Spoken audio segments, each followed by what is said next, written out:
So what's a trillion-dollar idea actually look like? Let's talk AI, big money, and who gets paid. Some people see AI as an Archimedes lever, something powerful enough to reshape the entire globe. Entrepreneur Bill Gross boils this whole thing down to a simple framework: do, heal, and share. Okay, so here's our game plan. We're going to start big and then drill down into a really radical idea. First up, do. This is about robots doing physical work. Just think of them as smartphones with legs. And get this, at about $500 a month, a robot is way cheaper than a person. That changes everything. Next is heal, using AI to optimize our biology.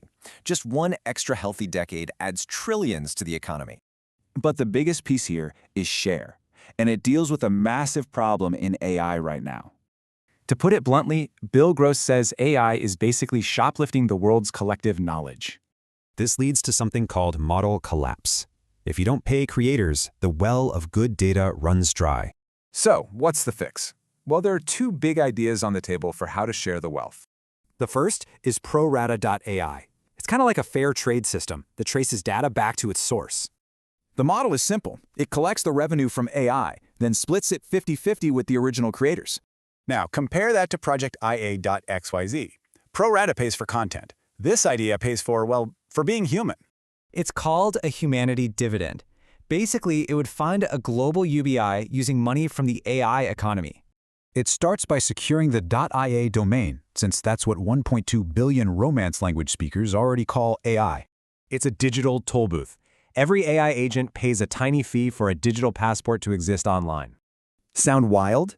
The island of Anguilla already funds nearly half its government from its .ai domain.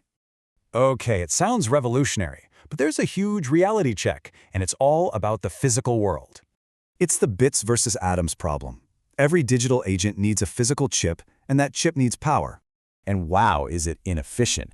AI uses thousands of times more power than your brain for the same task. So that dream of trillions of AI agents, it hits a wall. A power plant wall, to be exact. Which leaves us with a pretty big question. If robots do the work and AI does the thinking, what are we here for?